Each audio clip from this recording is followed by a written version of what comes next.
Hi, Ranisa Taguran Tabuco here from SMDC. Ngayon, nandito ako ngayon sa showroom ng Lito Residences. Ngayon, ipapakita ko sa inyo yung unit deliverable ng 1 bedroom with balcony. Ito po yun. 25.65 square meter. Yan. Ngayon, pasukin natin.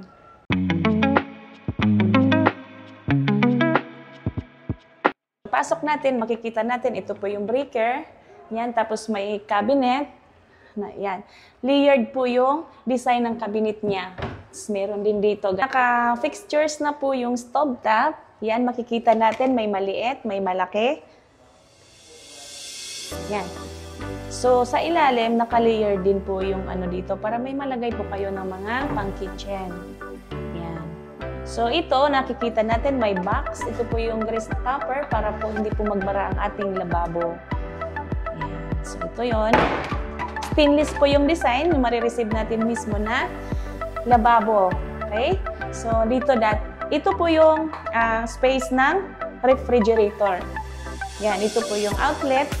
Naka-ready na po yung outlet. Tapos, pwede po natin ilagay dito yung microwave sa ibabaw ng refrigerator. Yan, so, sa right side, dito natin makikita yung toilet and bath. Yan, pasukin natin. So, ito po yung design po na marireceive natin mismo na lavatory. It's CG po yung brand. Branded talaga, no? Okay, ito po yung toilet. Yan. It's CG. So, lagayan ng tissue. Ito po yung shower area niya. So, makikita natin may lagayan ng sabon. Ang shower po niya is makinis po yung design, tapos mataas po. Kasi po ako 5'4" ako eh. Okay, mataas pa rin. So, kahit matangkad kayo, pwede po. Yan.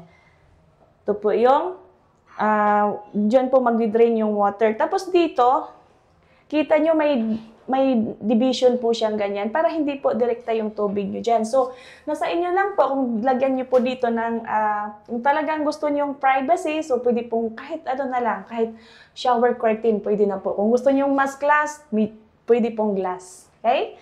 Yan. So, dito, pwede po natin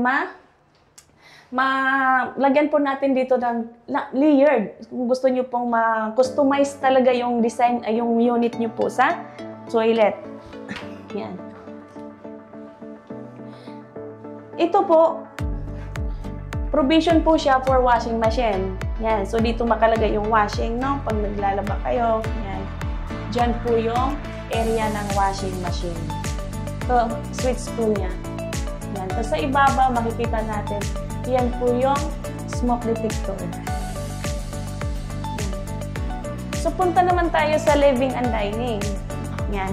So, ito, naka-ready na po siyang outlet. Pag meron po kayong, lagyan po ditong namisita, yung design nyo po. Tapos, kung gusto nyo naman na built-in yung TV, pwede rin po. So, naka-ready na yan dyan yung mga saksakan. Tapos, dito, kung lagyan yung table, home decor, yan, depende na po sa inyo kung ano pong gagawin nyo po sa unit deliverable nyo. So, pwede nito ilagyan dito ng cabinet. Yan. Tapos, may mga home decor na ilalagay. Pwede po. So, napapansin nyo po, dito, mayroong switch. Yan. Ito po yung switch.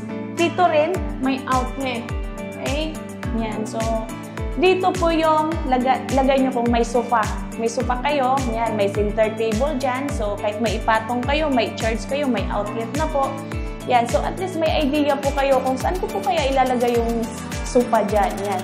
So, dito po yung sofa. Okay? So, lagyan nyo dito ng frame, ang family picture nyo. So, maganda talaga yung area niya kasi maluwag. Yung 1B, mapapansin natin yung division niya. Yan. Wood style po siya. So, sliding. Yan. So, nakikita natin, open po sa taas para po centralize yung aircon niya. Kumbaga, isang aircon lang. So, maano po siya dito. Ma-deliver po siya dito sa living and dining from bedroom area. So, pasukin natin yung bedroom area. Yan. Ito yung bedroom size niya. So, ito pwede siyang queen size eh. Yan. Queen size. Tapos, water sprinkler. Yan. Dito yung sa harap ng balcony. Yan. So, pwede natin buksan pag gusto niyo po ng fresh air.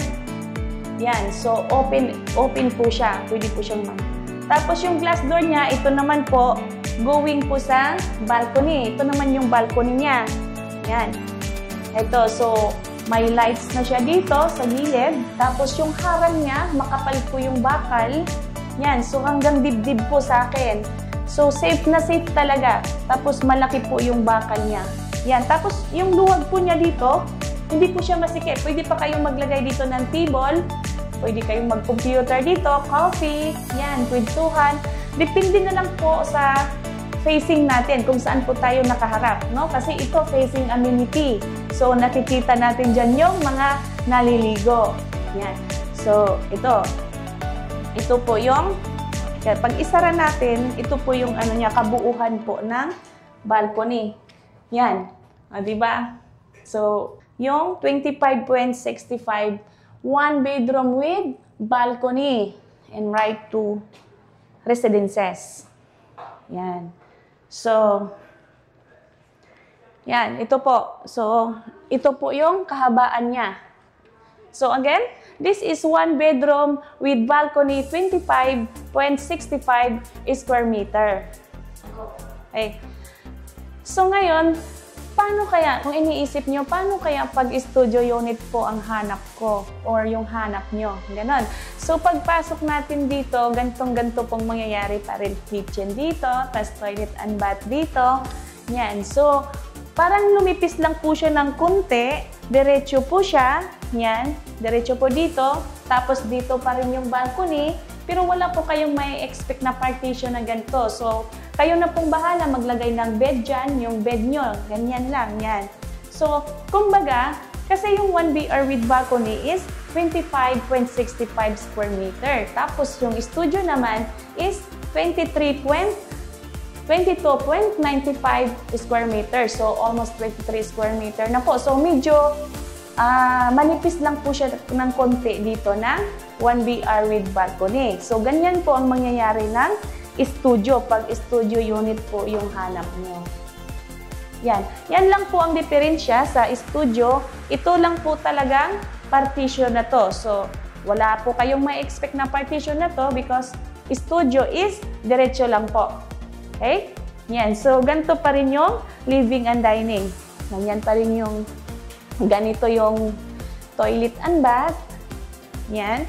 So, kanina nakalimutan kong isabi na ready na po yung outlet dito for water heater. Yan. Yan. So, ganito pa rin yung mangyayari sa studio with balcony deliverable. Okay? So, ngayon, pag may mga question pa kayo na hindi ko po na ibabanggit, so, pwede nyo pa kong kontakin sa number na to. Yan, 0929-5820-542. Tapos, meron pa akong YouTube channel, Ranisa The Nice Place. Okay? So, thank you for watching. Ano?